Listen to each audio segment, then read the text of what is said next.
And we are live, my friends. And this is Baxter. We're training with Baxter, and welcome to Facebook Live this evening.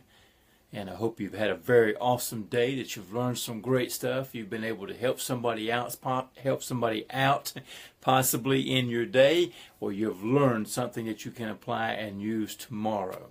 And that, my friends, is what I'm here for this evening, is to share a few things, because at the end of the day, I like to sit down, do some studying, do some writing, and learn a few things and see what I have learned. And sometimes I come across greater tips that if I didn't have something throughout the day that was just outstanding that I needed to come and share with you. And so this evening I have found such an item, as I have 3 questions here on the board I want to briefly give answers to. And I was reading an Entrepreneur magazine, which is a very great magazine. But anyway, a guy that does an interview with people who have been successful in many different degrees. Today it happened to be a woman who started at a very young age, became very successful in her business, and ended up selling her business for over $250 million just a few years later. And so she has some very good points to cover, but some of the things that I just picked out 3 of the questions that really struck a tune with me, and things that I have learned in the past, and I wanted to share that with you here briefly this evening. And so the first question I have here on the board, as you can see here, is how do you start your day? This guy asked her this question, and whenever I seen that, there was many other entrepreneurs that I have read in the past as well, that they answer that very same question for many people, because a lot of people are not morning people. And you hear of a lot of people who get a lot done, as they say, before most people get up. So I think one of the Armed Forces commercials was that we do more before 6 a.m. Than most people do all day long, meaning that they have quite a bit going on. But a lot of us, we do have full-time jobs, or either we are entrepreneurs where you are the full-time job, however you want to look at that. That is, if that's what you're doing, we don't like to refer to it as a job, but we ought to treat our job as a business, as a profession, because marketing and whatever level and field of it you are in is indeed a profession, and you have to treat it like such, because if you treat it like a hobby, then you get paid like a hobby. But anyway, back to the question, is how do you start your day? And this is difficult for many people, and so I want to read very quickly here. I left my notes over here. Her explanation, and she says, my little mantra for the beginning of each day is get up, dress up, and show up. And she goes on, get up early, dress the part. It'll help you feel better if you're put together, and show up with a good attitude. It just really makes a difference today. And so that's what she says, that if you just get up, show up, and get ready. In other words, put on your clothes. In other words, that's going to be right for the job. And many times, and I understand what she's saying, when you get up and you get ready, because sometimes we get 3 hours sleep a night, and when you roll up and your feet hit the floor, you just want to lay back down because you've not had enough sleep. But there are things that you can run through your head that says get moving, and one of them is get up. When the alarm goes off, get up. And I have mine set far enough away that if I'm not up already or awake when it goes off, I have to actually get out of the bed to turn it off, because that's what I want to do. I want to make sure I am up, because when you run a long day and you lay your body down at night, sometimes it does not want to move. But because you are in control of your body through your mind, you can talk to yourself and say, get up and get moving, because people are waiting on you. And that's what you have to do. Get up, get yourself dressed, and look the part. I have people who come in for interviews of jobs for me, and my job is a physical job. And they will come in to get an interview for the job. First of all, they have no clue of what I do. They just want somebody to give them something to do, or they're there to get past the unemployment office requirements of turn in me a piece of paper where you've been to. And so, but they will come in flip-flops and shorts and a pair of T-shirts, and I'll invite them into the office, and they'll sit down, and they'll just slump down in the chair, just like this. So you have to, so you're kind of like looking at them laying in your chair rather than sitting up and being attentive and ready to go. So they're there for a purpose, but they're really not prepared for the purpose. So when you are an entrepreneur, you have to get yourself up, because if you're the leader, the morale, the importance of what you do, the discipline of how you carry yourself, all that trickles down to other people, unless you are the other people. And if you are, then it's even that much more important, because now you have to make yourself move throughout the day. You have to make yourself get up and get in there and get it done, because people are waiting on you. And so, how do you start your day? Get up and get ready and get started. You know, get dressed for the part. You know, if I was to come on here and to wear a T-shirt that had holes in it and not be shaven and so forth, that would make an impression upon the people that are watching, because they will say, well, you know, this guy doesn't even care how he looks. And we should indeed care how we look.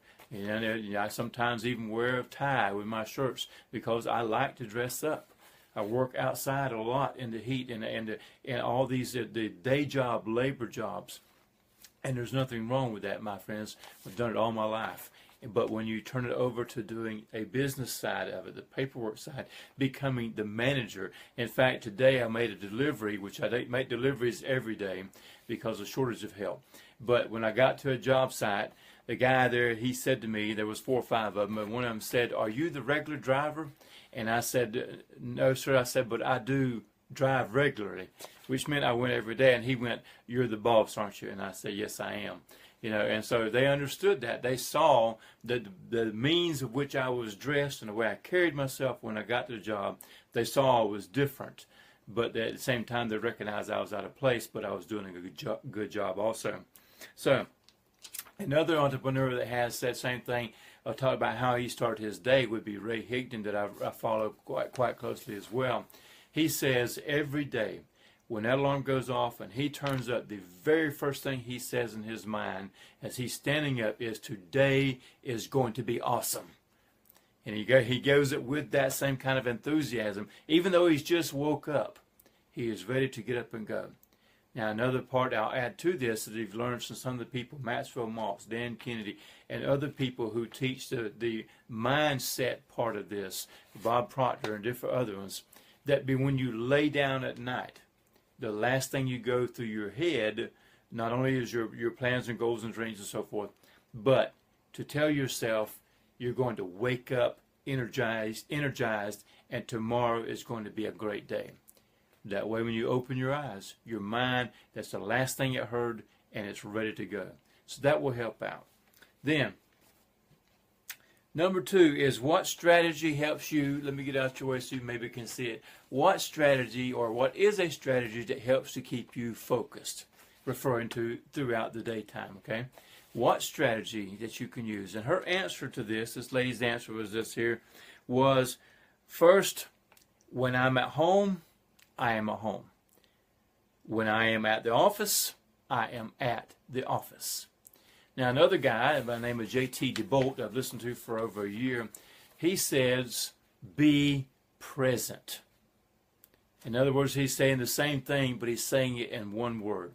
When you are sitting at your house and you're there, you don't need to have the cell phone in your hand checking whenever your daughter's trying to tell you something about her homework or her day, or you're supposed to be helping in front of your wife and you're trying to share that time with her because you've been over here and gone for 8 or 10 hours, and you need to be present. When you're sitting at the dinner table, don't take your cell phone to the dinner table. Don't answer calls. Don't be going, "Oh, I wonder about so-and-so." Be there and have live conversations. I read another lady that said today, even in fact, that she liked to spend her time at night. Well, in fact, it was this very same lady. That at the end of her day, she likes to cook supper and sit down and listen to her children, because at nighttime is when children like to confess things that went on during the day. And so you don't want to miss that. You want to know what's happening in their life, and the only way to do that is to be present.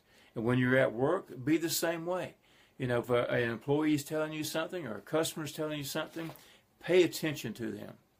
And to do this, there's a little thing that we have, that's a tool that we have that Bob Proctor teaches, and that is, and all of us have it, and that is your willpower. This is where you use your willpower to come into play to help keep you focused. In other words, if you have a client in front of you and they're talking to you and you notice your mind, even no matter what they're saying, if you start thinking about this over here, make that willpower, bring it back to them.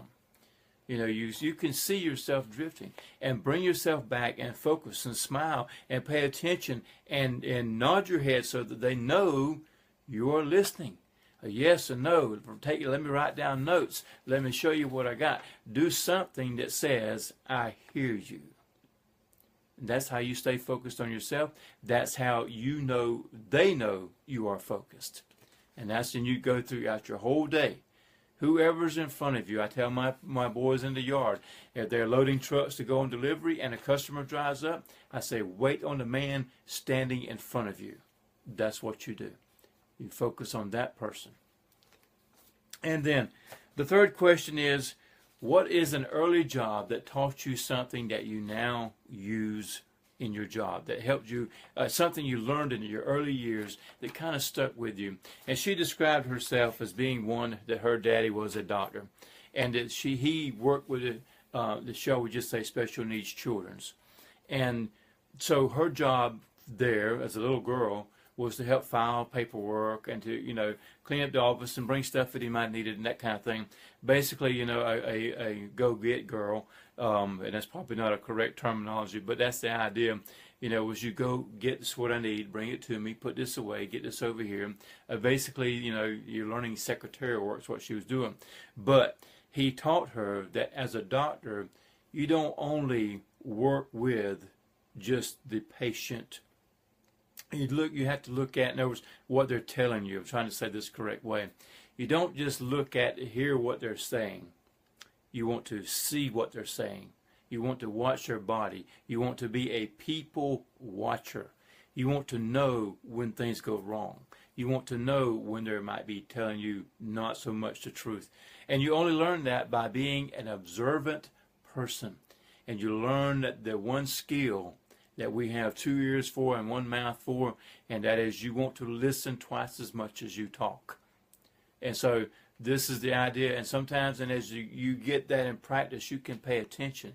You can know when somebody you are around every day is acting different. You can know when a patient comes in, how they talk to you, how they look you in the eye, how they move, or they cross their feet, or they got their arms crossed trying to block you out. Whatever might be going on, that is there as far as body language, tone of voice. I mean, all those things are a picture of the complete person.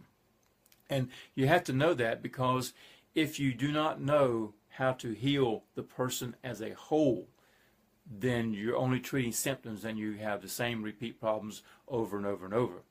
If you have a customer in marketing, in building a house, and whatever, you have to know what's going on in them to be able to help satisfy that need. And if you do not listen, you will miss it. So she learned a very valuable skill that we all can learn to use, and that you can use throughout your day, whether you're at home, whether you're at work, whatever. And that is be a people watcher. Learn when something's wrong with somebody just by looking at them, being around them, feeling them, if you will. And I know that's hard for some people. It is for me even to feel, because we're taught don't live off your feelings because they can be wrong. And they can. But the more you practice using them, the better you will be. And the more you will trust, the more it will come to you. So, anyway, that is 3 points I wanted to share with you this evening on this Facebook Live. I thought it would be very valuable to help you throughout your day. This probably will be in a blog a little later on, so if you'd like to click on it, there will be a link above this page a little later once I get that set up to go back and read more, as we just simply covered a little bit of this evening. So that's all for this evening, my friends. Have a good day. Take these few things, start out tomorrow, and say today is going to be awesome. Get up, get dressed, and go before the people and listen to what they have to say, because you're going to be present on the job. Thank you, my friends, and we'll see you next time.